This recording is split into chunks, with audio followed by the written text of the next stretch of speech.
I signed the divorce papers on April 3, 2023, in a lawyer's office that smelled like stale coffee and toner. And when he slid the check across the desk, it felt lighter than it should have. $38,000, my half of everything after 20 years.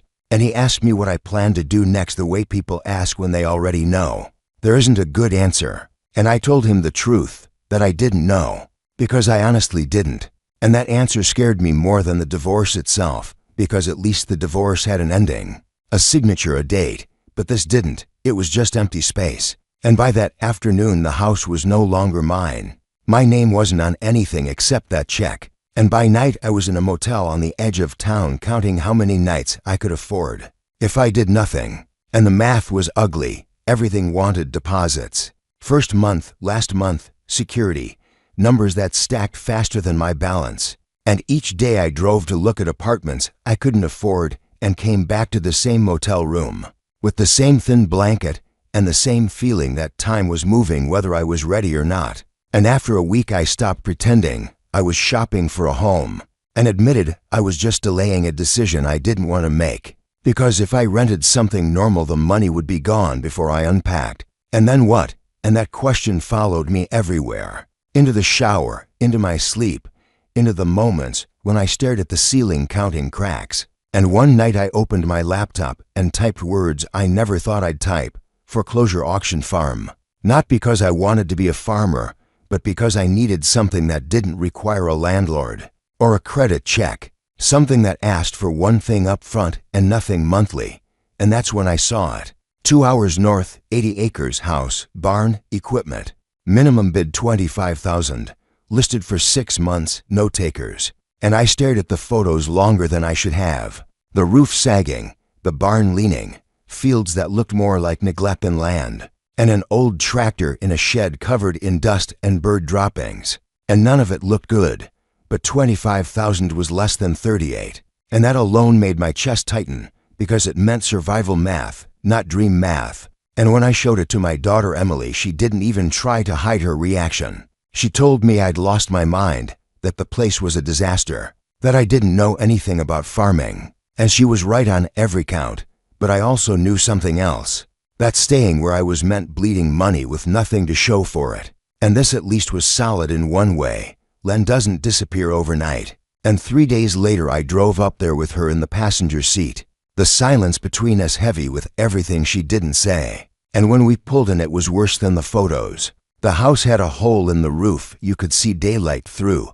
The well didn't work. The barn doors were soft with rot.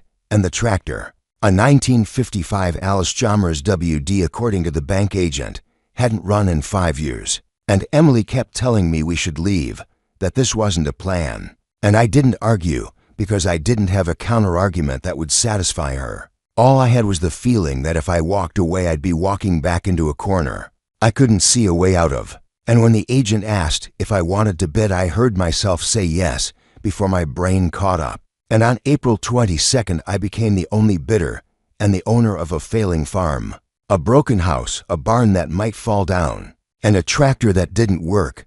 And when I wrote the check, it wasn't relief I felt. It was a cold awareness that I'd just removed my last safety net. That from this point on, there was no undo button. And the first night I slept there, I wasn't really sleeping. I was camping in the one room with an intact ceiling, no running water, no heat except a wood stove that smoked more than it warmed, hauling water from town in plastic jugs and telling myself this was temporary, even though I didn't know what temporary meant anymore. And Emily came to help for a weekend, brought her boyfriend Marcus, and they both watched me like people watch someone standing too close to the edge of something, asking if I wanted to sell it back, if I wanted to try again somewhere else, and I told them no. Not because I was confident, but because I was out of alternatives. And the days started to organize themselves around problems, not plans. The well pump didn't work, so I learned what a pressure switch was and how $40 and a YouTube video could bring water back into a house. The roof leaked, so I patched what I could.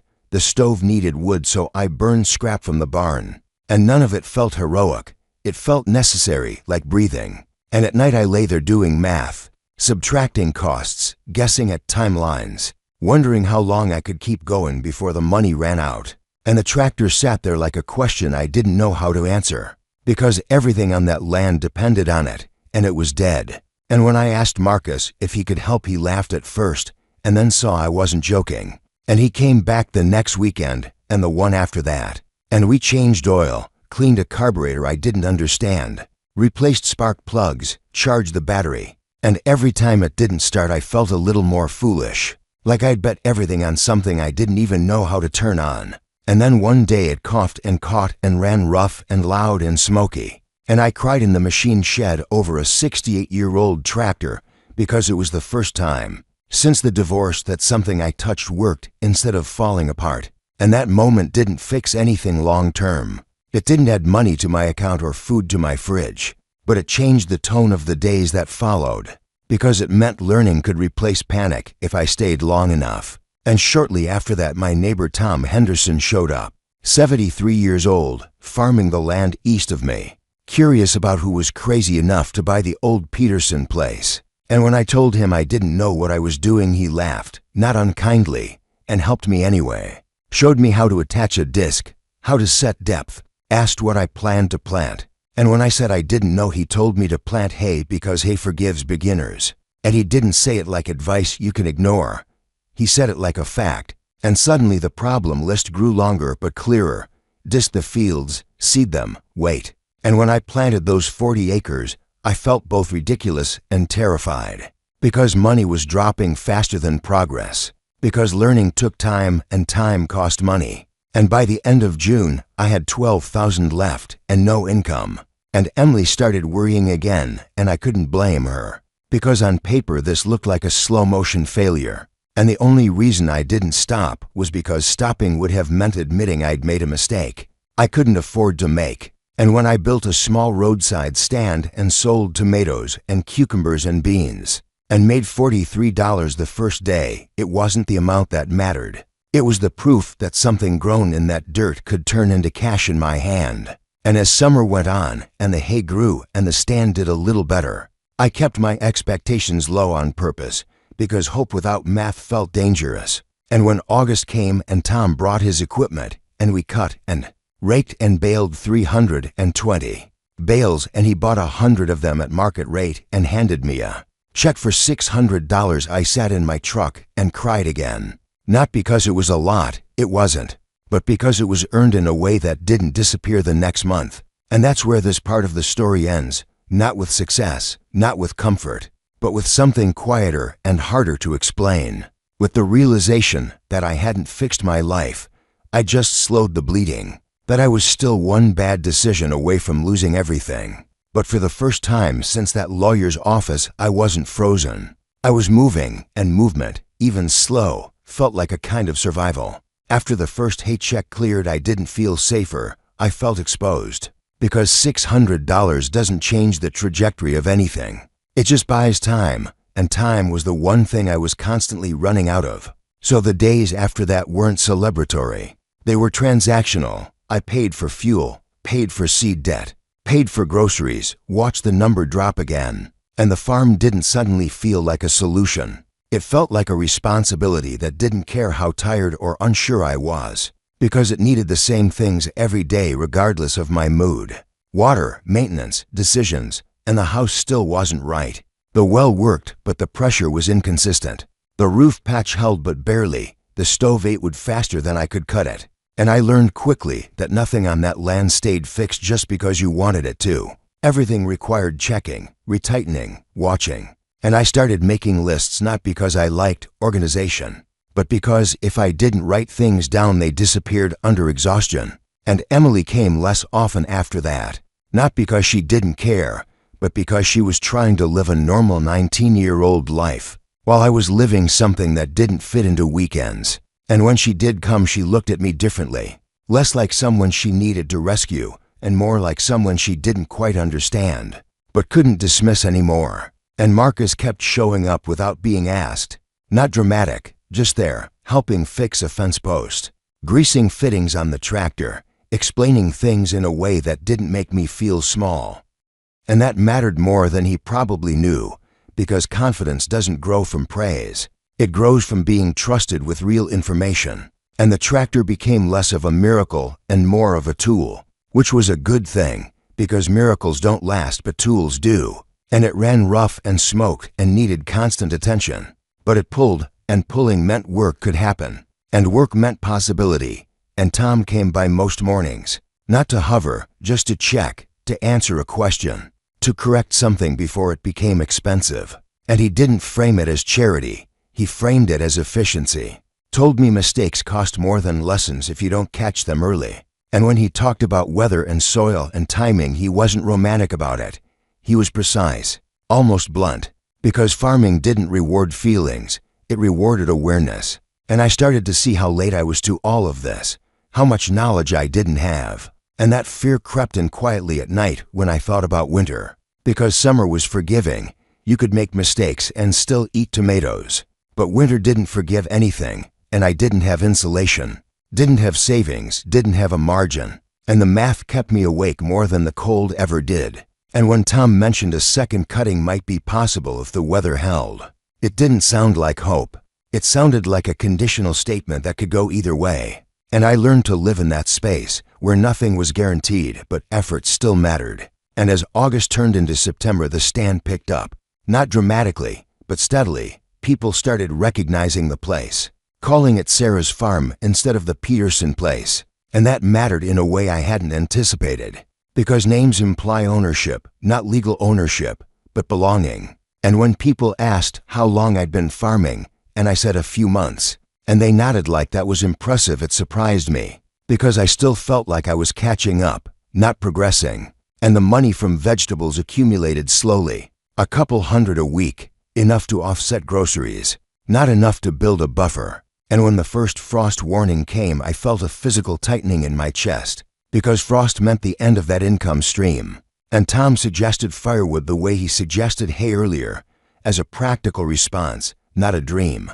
And I didn't argue, because I'd learned that arguing with reality was a waste of energy. And the first time I held a chainsaw, I was scared in a way that felt healthy. Focused, because fear can sharpen you if you don't let it freeze you. And Tom went over safety like it was sacred, because one mistake could end more than a season. And cutting and splitting wood was harder than anything I'd done so far. Not emotionally, physically, my shoulders burned, my hands blistered. And every cord stacked felt like a small insurance policy against a future I didn't control. And the money came in faster than vegetables ever had. Not because it was easy, but because demand was immediate. And that taught me something important, that usefulness mattered more than novelty. And as the leaves fell and the days shortened, the farm stopped feeling like a project and started feeling like a routine. Wake up, check the stove, check the animals I didn't have yet but planned for, check the weather, cut wood, split wood, stack wood, answer questions at the stand until it closed for the season. And through all of it, the money stayed thin. And when property tax notices came in December, my stomach dropped, because it wasn't an optional expense, and it didn't care about intentions. And I paid it and watched the account dip dangerously low, under 1,000. And I didn't tell Emily how low because I didn't want her to carry that worry. And Tom showed up with insulation he claimed was left over from another job, and I didn't believe him. But I didn't argue either, because pride doesn't keep you warm. And Thanksgiving came, and I cooked in that house with vegetables I'd grown and meat I'd bought locally, and Emily and Marcus and Tom sat at my table. And it felt normal in a way I hadn't expected. Not celebratory, just steady. And when winter fully set in, it tested everything. The stove, the insulation, my resolve. Because burning wood faster than I could replace it meant constantly weighing whether to sell or save. And some nights I chose wrong and had to bundle up and accept discomfort as the cost of planning. And by January the cold was relentless, and the farm went quiet, not dead, just waiting. And that waiting was hard because it left room for doubt to speak. And when my ex-husband called for the first time in months, I was surprised by how little it affected me. Because the life I was building required so much attention, there wasn't space for old narratives. And when the last of the firewood sold in February, and I totaled the year and saw that I'd made just under $7,000 in actual farm income, I didn't feel disappointed. I felt validated, because it proved the equation could work if I kept refining it. And that realization wasn't loud.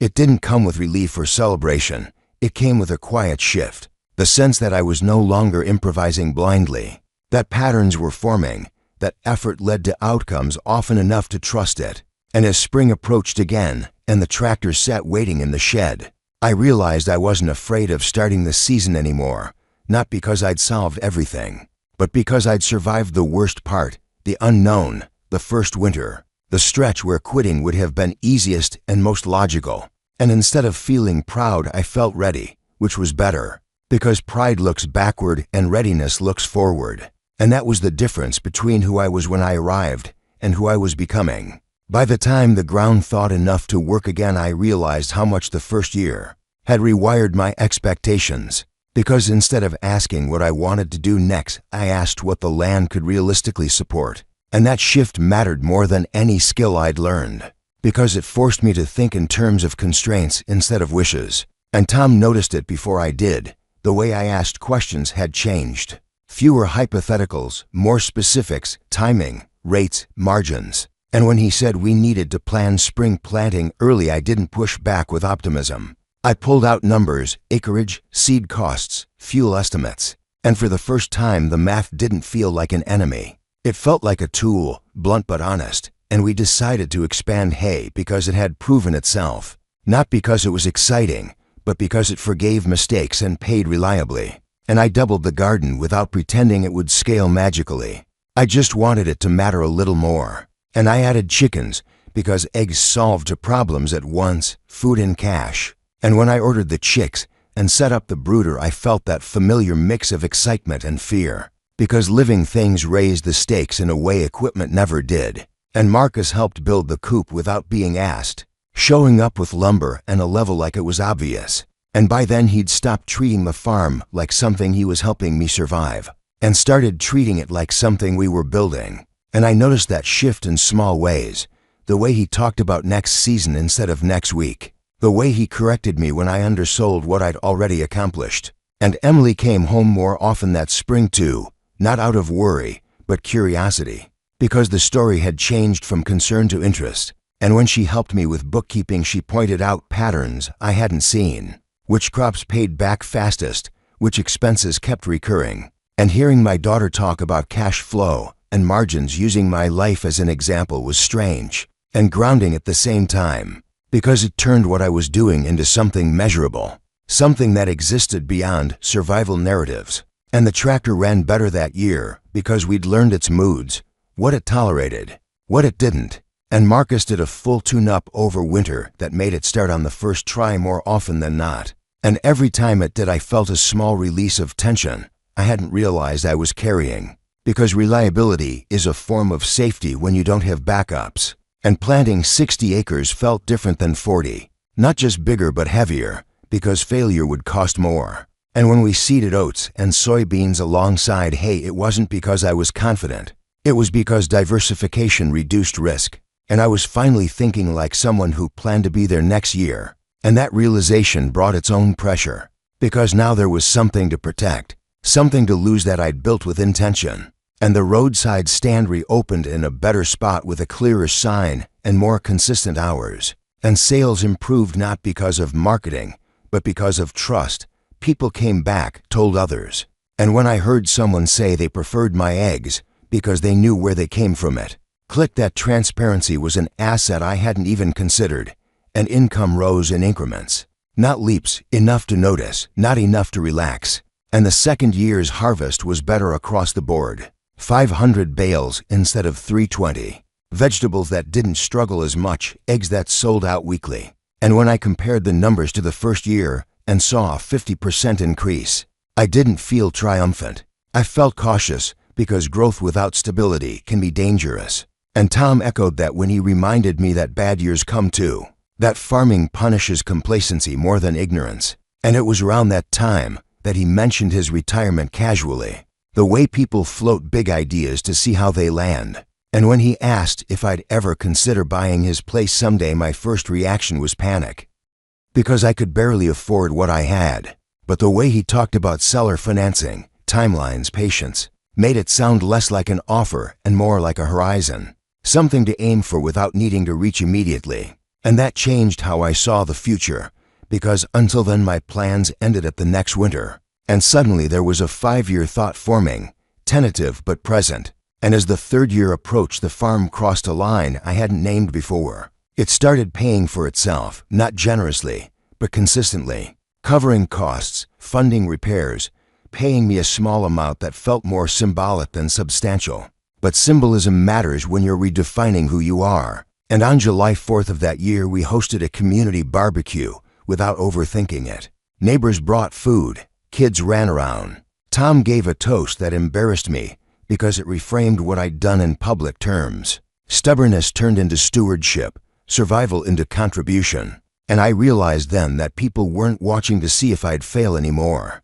They were watching to see what I'd do next. And that was both flattering and frightening, because expectations add weight. And the 3rd harvest confirmed what the numbers had been hinting at. 800 bales sold before September ended. Vegetables gone every week, eggs on a waiting list. Pigs added and sold at a premium because demand had outpaced supply. And when I closed the books and saw a profit, a real one, $3,000 after expenses, I stared at the page longer than necessary, because profit meant the story had crossed into a different category. Not inspirational, not desperate, just viable.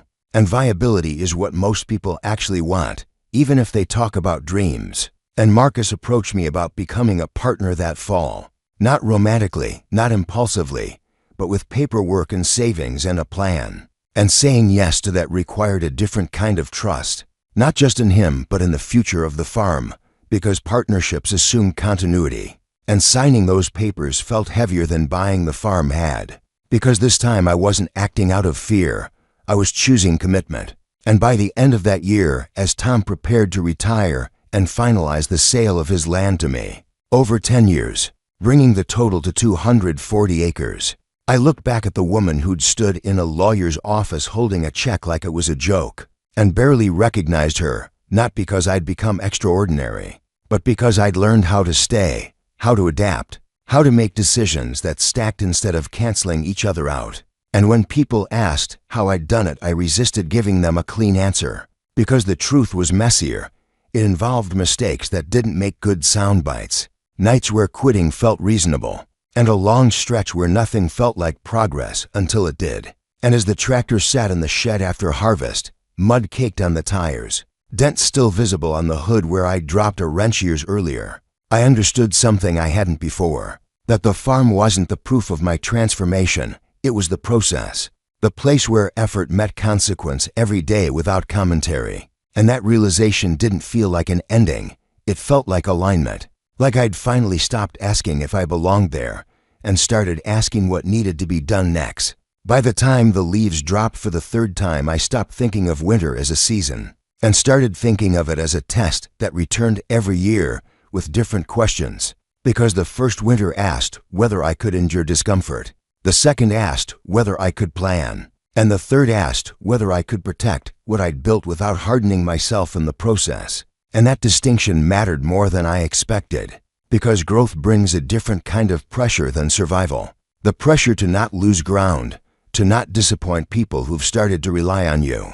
And as fall turned colder, the farm slowed in visible ways while accelerating internally. Paperwork, permits, planning meetings at the kitchen table with spreadsheets instead of scrap paper. Emily home more often, not as a worried daughter, but as someone invested in the outcome, asking sharper questions, pointing out inefficiencies, pushing me to register the business properly instead of continuing to operate, like a temporary arrangement. And filing the LLC felt oddly intimate, like admitting out loud that I wasn't leaving, that this wasn't an experiment anymore, and winter expenses didn't care about my mindset. Fuel still needed to be bought, feed still needed to be stocked, repairs still showed up unannounced, and the tractor needed more than maintenance that year. It needed attention, and Marcus took that on without fanfare, pulling it apart piece by piece over cold evenings, labeling parts, sourcing replacements, rebuilding systems I'd learned to live around instead of fixing properly.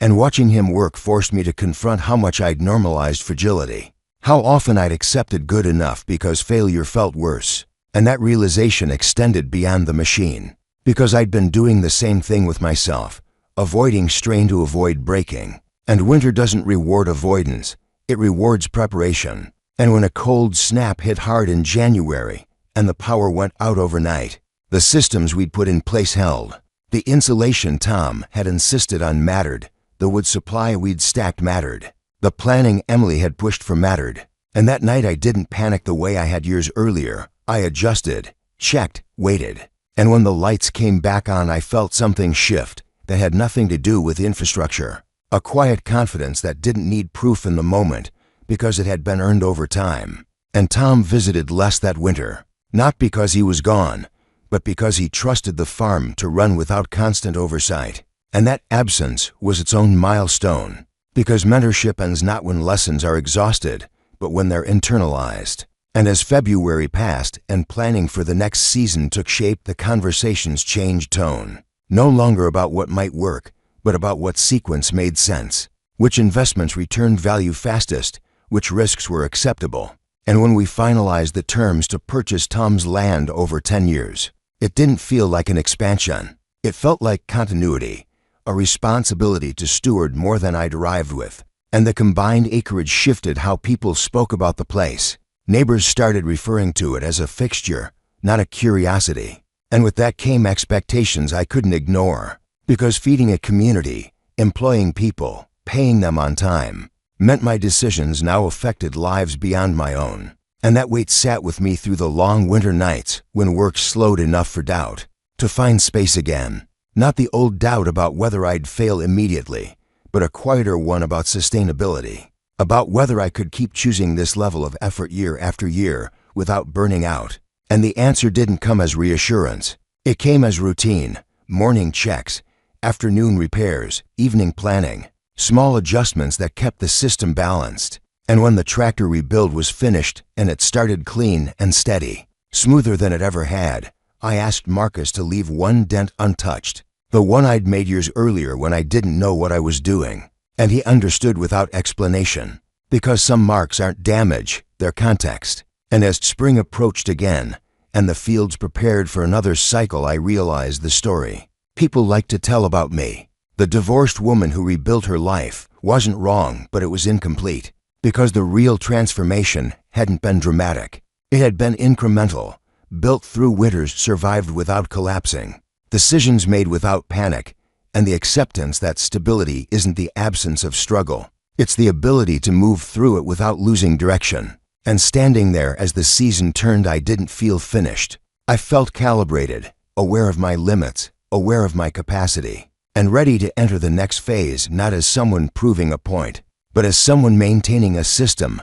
that worked because it was designed to endure. When the third anniversary of the divorce arrived, it didn't announce itself with emotion, the way the first had. It passed like a date you notice on a calendar, and then keep working. And that alone told me how much had changed, because the woman who marked time by losses had been replaced by someone who marked it by cycles. Planting windows, delivery schedules, payroll deadlines. And when April came again, and the fields were ready, I didn't feel the old rush of urgency. I felt sequencing, what needed to happen first so the rest could follow without friction. And that mindset showed up everywhere, in how we planted all 80 acres deliberately instead of reactively. Hay where it made sense, oats and soybeans where the soil supported them. Corn in a test plot sized to teach rather than impress. Pigs added not because demand was loud, but because infrastructure could handle them. Chickens expanded with feed contracts in place. And Marcus moved in full-time, without ceremony. His college decision already made quietly, not as a rejection of education, but as an acceptance that learning had shifted locations. And his parents weren't thrilled, but they saw the seriousness in the operation. The planning, the numbers, and slowly concern gave way to respect. And Emily returned after graduation with her own version of commitment, taking over the business side officially, tightening systems I'd held together with habit and intuition, and watching my daughter speak fluently about margins, tax planning, and growth strategies using my life as her framework was disorienting in the best way, because it reframed everything I'd struggled through as groundwork rather than chaos. And the farm began to function less like a personal challenge and more like an organism, with multiple competent parts, which was both relieving and confronting, because it meant I was no longer indispensable in every moment, and that forced me to confront an identity I hadn't examined, whether I needed to be constantly needed to feel valid. And the answer came not as philosophy, but as relief, because letting others carry weight didn't diminish what I'd built. It stabilized it, and that stability showed up in small, unglamorous ways. Bills paid early instead of on the due date, repairs scheduled instead of reactive, contingency funds that sat untouched because they existed. And when the farm crossed into consistent profitability, it didn't feel like a finish line. It felt like confirmation, quiet and sober, that the system worked under normal strain, and that was enough. And the name change happened without fanfare too. Henderson Mitchell Farm, a recognition of lineage and transition rather than ownership. And Tom attended meetings not as a supervisor or savior, but as a witness, offering perspective without steering, enjoying retirement without disengagement. And his presence reminded me that longevity wasn't about control, it was about continuity. And as the operation grew to employ for people and serve hundreds of families, the narrative others attached to it grew louder. Articles, questions, invitations to speak. And I learned to filter those requests through a simple test, whether they added value to the farm or extracted it. Because attention can be a liability if it diverts focus. And I guarded the core fiercely, the daily work, the people who showed up before dawn and stayed after dark, the customers who depended on consistency rather than inspiration. And when people asked for the secret, I resisted packaging it. Because packaging turns process into performance, and performance fades, and the truth remained inconveniently simple.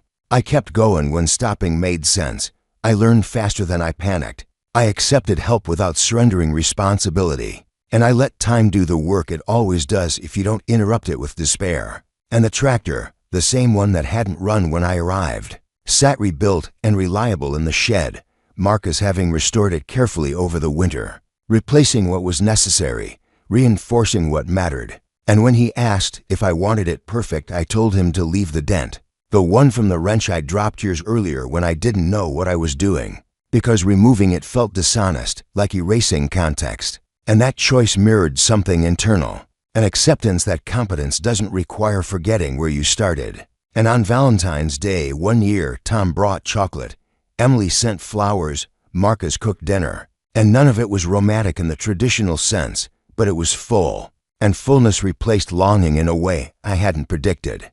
And when my ex-husband called after years of silence and asked if I was happy, the question landed differently than it once would have, because happiness wasn't a state I chased anymore. It was a byproduct of alignment, and I answered honestly that yes, I was. And when he admitted he wasn't, I felt compassion without nostalgia, gratitude without regret, because his leaving had forced a reckoning I might never have chosen willingly. And as the third spring progressed and planting gave way to growth, and growth to harvest, the work continued without dramatic shifts, which was the point, because sustainability isn't loud. It's repetitive, and repetition builds trust, both externally and internally.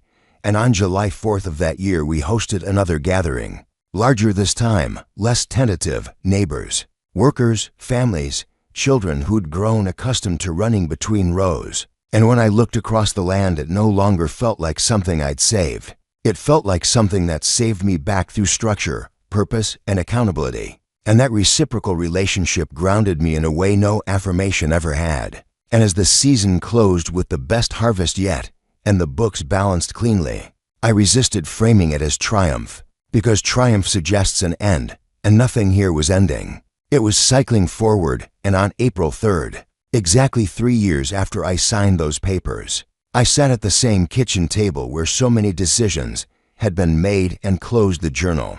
I'd started that first week not because the story was over, but because the chapter was. And I understood then that rebuilding wasn't about proving anyone wrong or redeeming a past version of myself. It was about constructing a present that didn't require justification. And when people asked how a divorced dental hygienist became a farmer, I stopped answering with credentials or anecdotes and answered with process. I stayed, I learned, I worked, I adjusted. I didn't quit when the outcome was unclear, and that answer disappointed people looking for inspiration, but satisfied those looking for permission. And as the tractor idled smoothly in the shed, and the fields rested under the promise of another cycle, I felt something settle.